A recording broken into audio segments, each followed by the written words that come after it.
What's up, everybody? Jack Coleman here, the Carolinas Group at eXp Realty, coming at you to talk about buying a home. So we wanted to put together a quick series of videos to talk about home buying for you. Home buying is the most expensive investment that you're going to make probably in your life, and you may make it several times. So understanding the process, particularly if you're a first-time home buyer or if you haven't been in the market for 10 or 12 years, we wanted to just drop some knowledge, college gear. Wanted to drop some knowledge like you were in college and talk a little bit about the process as well as understanding the different aspects of the market. So we're going to try to keep these videos anywhere from 5 to 10 minutes long. We're going to do a series of between 5 and 7 videos, just so that way we can get you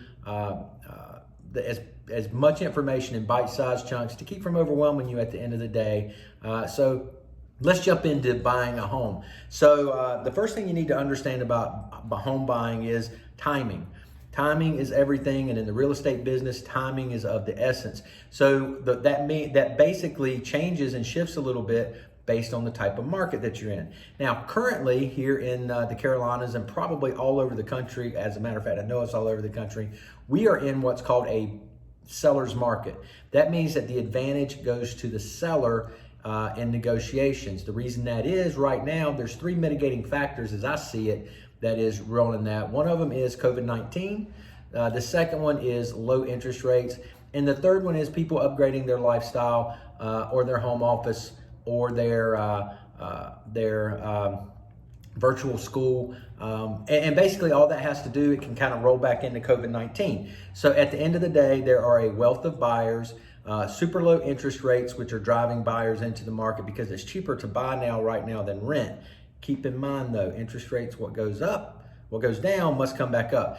Interest rates, saw an article and I shared it last night when I was talking to my Magic 8 Ball to say interest rates are starting to tick up.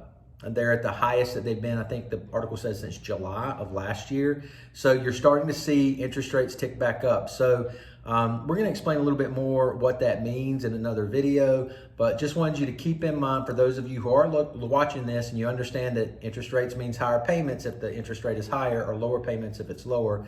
Time is of the essence in the real estate industry. The other 2 types of markets would be a buyer's market, which, as you might imagine, is the opposite of a seller's market, which means the seller has the advantage. The third type is a balanced market, which means that it's really all about making sure that you have the right representation to negotiate the best deals for you, because neither the buyer nor the seller has the advantage. You are sitting at a balanced market. So with that being said, you want to make sure that you are prepared to buy a home. So that's the very first step. We're going to go over 2 brief steps today.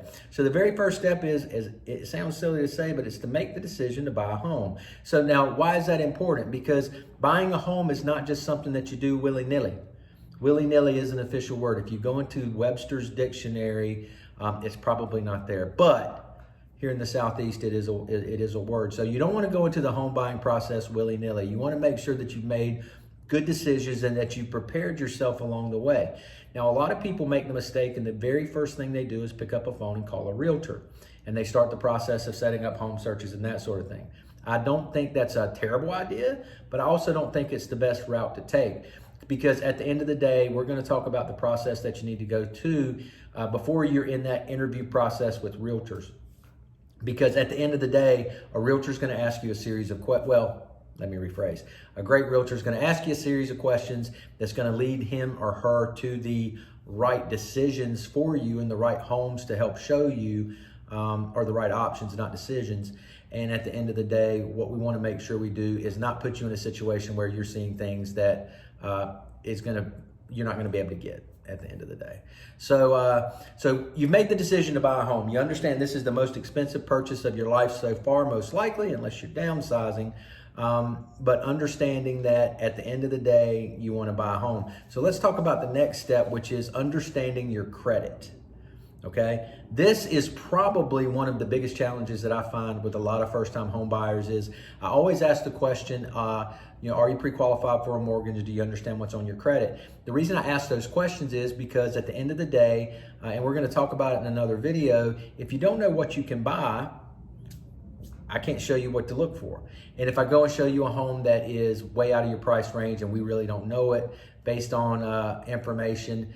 If we really don't know it, then we're just going to be put in a situation that puts us in a bad way. So let's talk a little bit about credit. So your credit can be your credit score, which is called a Fair-Isaacs credit. Fair-Isaacs score. Your FICO score. So your FICO score ranges anywhere from 300 to 850. 850 is a perfect credit score. 300 is not a perfect credit score. So generally speaking, from a home buying perspective, there are products that you can use to get homes with a credit score as low as 580. With that being said, you probably are not going to get the best terms or the best loan product with a 580 credit score. Conventional loans, I'm not a mortgage guy, so somebody chime in the comments below. Any north of 640 is where you're going to start qualifying for more conventional type of loans that's going to give you potentially better terms. So you want to make sure that you understand your credit. Now, there are 5 things out there that make up your credit score. The first thing is payment history. That makes up 35% of your credit score. The next thing is credit utilization. That's 30%. So the first 2 things on the list are 65% of your credit score. The third thing is length of credit history. How long have you had credit? The fourth thing is credit mix, which is 10%. And the last thing measured is new credit. So if you have a new credit opened up, it's going to be about 10% of your credit profile. Now, the first thing I will tell you is if you take care of the top 2 things, the other things are probably going to take care of themselves. So the very first thing I'm going to tell you is never make a late payment again. Okay? Credit is super important to your long-term financial health. Stop making late payments. Okay? Well, I have to do this. Send $10, send $25, send $30. Make sure that if you charge something on a credit card, you make your payment on time, because if you have bad credit, it's going to hurt you in other ways other than a mortgage. So Google it, do a little research, watch and see how credit affects you when you're doing things, even as much as getting car insurance or getting your cell phone, because credit affects you there. Okay, so that's the number one thing. Pay your bills on time. Never miss another payment. Make that promise to me today.